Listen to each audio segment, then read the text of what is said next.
Министерката за образование и наука Весна Јаневска изјави дека спроведувањето на стратегијата за паметна специјализација ќе донесе економски раст, подобар живот и приближување кон стандардите на Европската унија.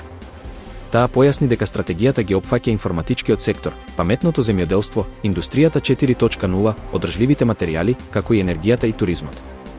Јаневска најави и формирање на првата канцеларија за паметна специјализација во рамки на Министерството за образование и наука. Според неа, процесот во изминатата година и половина е значително забрзан со поддршка на Европската унија и ИПА фондовите. Таа истакна дека иновациите, дигитализацијата и зелената транзиција се клучни за развојот и европската интеграција на Македонија. Од владеачката партија денеска обвинија за можни злоупотреби при доделување грантови во аграрниот сектор за време на владеењето на СДС. Според партијата, компанијата Тргопродукт, собственост на семејството Заеви, во 2022 година добила и партгрант од 1,4 милиони евра, што бил втор најголем во таа година.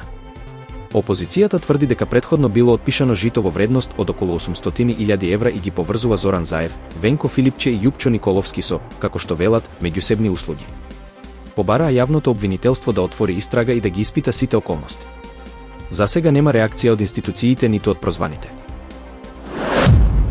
Раководството на СДС, заедно со сите членови на извршниот одбор, поднесле оставки на предлог на партискиот лидер Венко Филипче. Оставки дале заменик председателката, подпредседателите, генералниот и организацијските секретари.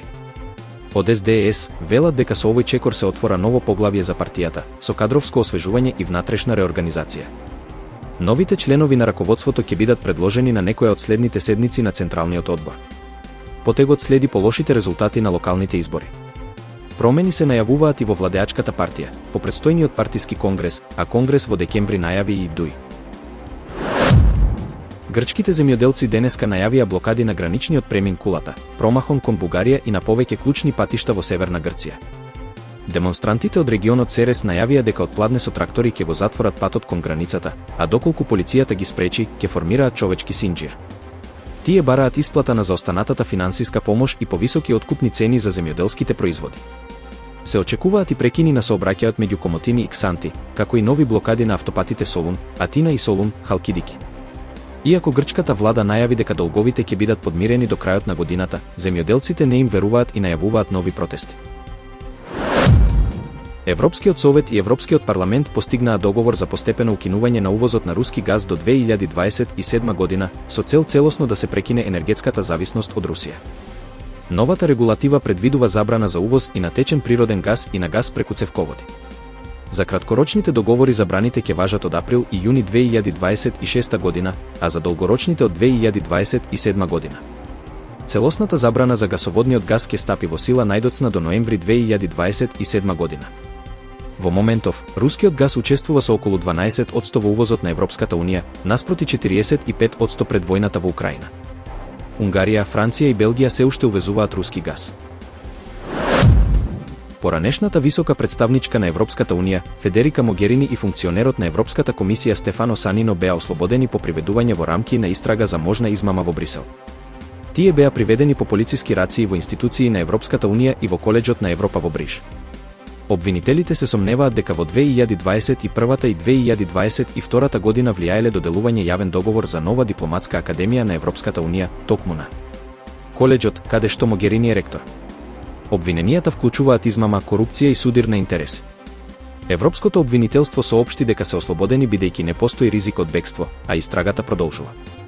Лицата се сметаат за невини додека трае постапката. Американскиот председател Доналд Трамп најави привремено запирање на обработката на сите имиграцијски барања од 19 неевропски држави, меѓу кои Авганистан, Иран, Хаити, Сомалија, Венецуела и Куба.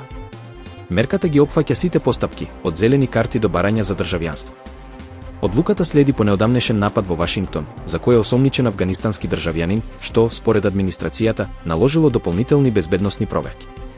Од јануари наваму, Трамп значително ја заостри имиграцијската политика со зголемени депортации и федерални акции. Новите мерки предизвикаа остри реакции од опозицијата и организациите за човекови права, особено поради тежината на состојбите во некои од погодените земји.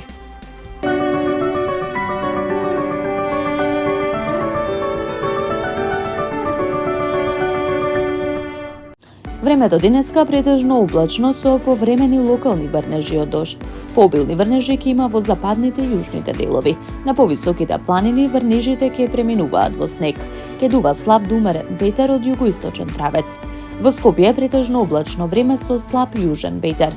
Според најавите од Управата за хидрометеоролошки работи, од утре се очекува драстична промена на временската состојба.